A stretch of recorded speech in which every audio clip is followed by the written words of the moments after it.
There's some really interesting information to show that DHEA helps to improve IGF-1, insulin-like growth factor 1. We talked about that in relation to immune health, metabolic health and insulin resistance, but it also plays a very important role on upregulating our immune response.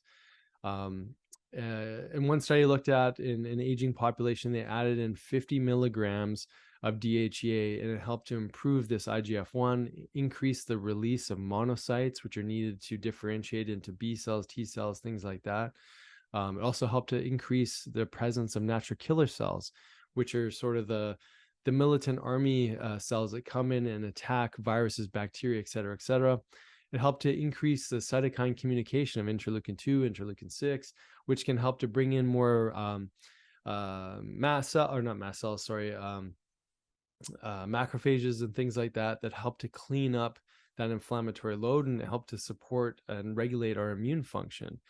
And so powerful role in seeing this in the aging population by adding in DHEA to support this immune response.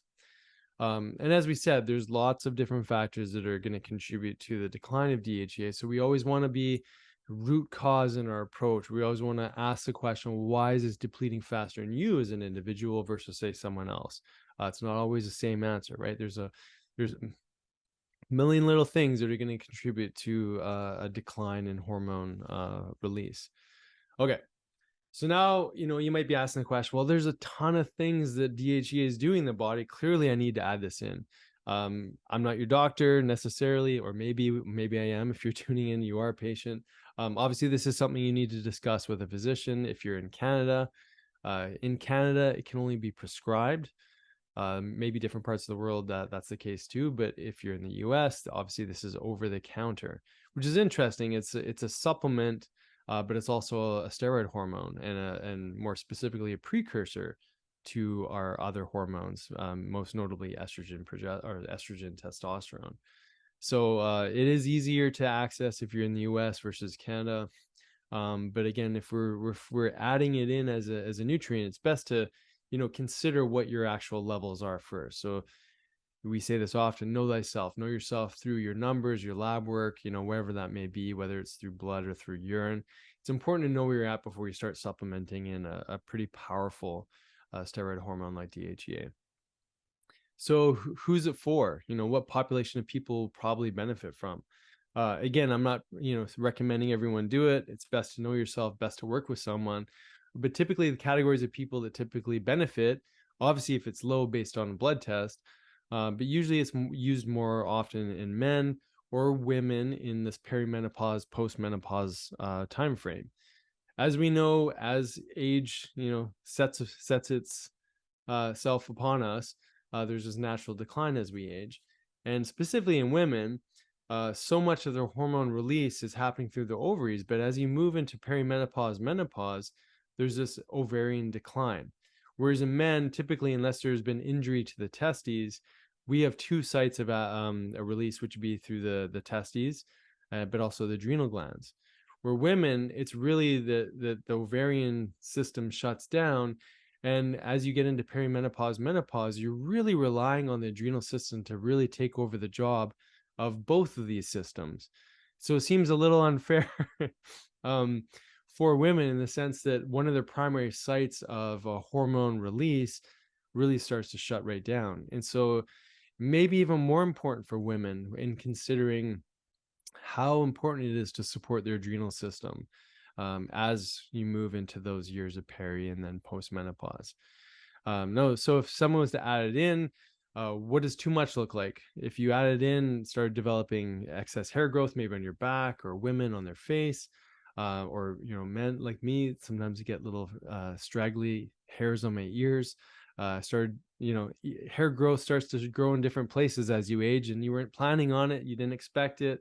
It is what it is. But that might also accentuate if someone was to supplement in DHEA.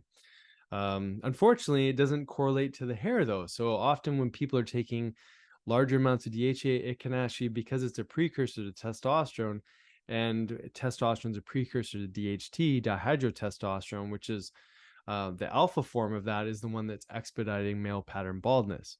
But also obviously that can affect women too. So in some cases, taking too much DHEA can lead to hair loss. So oily skin, hair growth in places you don't want, hair loss on the top of the head, acne and oily skin. I mean, it sounds like a recipe for dysfunction. So obviously, if you're going to add this in, you do want to use lower doses. Doses are going to be more supportive for your body as opposed to doses that may cause disruption for you. We don't want to be walking around with bald, pimply faces, right? So let's do our best to really be mindful if you are going to add this in. Like I said, work with somebody or start off with a nice low dose. And so we talked about, who's this for, what to look out for if you're taking too much. And then looking at, what are some other ways that we can support this, right? So when we talk about adrenal health, like that's many things. That could be supporting your circadian rhythm. It could be implementing a meditation program. It could be doing some yoga and some mixing up your exercise. You're not just go pushing it on, say, an exercise bike or running marathons or HIIT every day or CrossFit. Finding exercise variation, finding a balance so you're not always pushing the gas pedal on those stress hormones down. Super important. And then there's some of the core nutrients, so magnesium and B vitamins and vitamin C. These are some of the core nutrients that are really supportive for adrenal health. And then you could look at herbs. Withania is one of our favorites, but any of the adaptogenic herbs technically can play a role in helping the body just regulate secretion of these hormones. There's no direct necessarily precursor in the sort of herbal world, although Withania definitely seems to show some benefit. And I think we've said this on a previous podcast too, is that, we do notice when people are, optimizing their lifestyle through implementing some fasting, I guess, again, not too much, improving their metabolic health, improving their exercise, improving their diet in general, getting rid of pesticides and sticking to more organic type foods, having a more balanced approach to the diet, not high carb, but a good balanced approach to protein, fats, and low carbohydrate, in the sense that as much veggies as you can, but keeping those grain carbohydrates or those more complex high glycemic carbs to a minimum. So there's lots of things that we've seen in clinic that when people are implementing, their DHEA naturally comes back to life to some degree, which is amazing news. And it's a sign that we really can rebuild and strengthen and support our adrenal system. And then there's adrenal support in the form of glandular. So one could take glandular extracts of bovine adrenal gland to support that system. Obviously, if you're a vegan, you're not going to go that route. So, there's really options for everybody. And if someone was to supplement in DHEA directly, again, you can't do that here in Canada, but you can do that in the US. I would just say to anyone, you always want to start low. Lastly, I think this is going to be more of a conversation for Dr. Sonia and I, but there's some really cool research on using DHEA for fertility. And so the dose that's used in fertility is 75 milligrams, and gets given to women, and it's shown to improve fertility outcomes when doing in vitro fertilization, but also improving natural pregnancy. So a lot of these women that were going through these procedures and some of the studies that were done on the 75 milligram dose were having natural pregnancies just by adding DHEA in at that dose. One caveat that I always think of in relation to fertility is that, what if your DHEA level is already good and that's not really the issue, right? But then you're supplementing in based on a study and based on just a program that's run. So, at the end of the day, though, I think a short-term dose isn't going to cause any major harm. But what we have seen in clinic is that when, even at small doses, sometimes when women are adding in DHEA, it can increase menstrual flow, which can be obviously very troublesome and depleting for women. So it's always important to know that, how a dose works for us may not work for someone else. And so it's very individual, as healthcare should be. We shouldn't be applying generalized approach to anybody.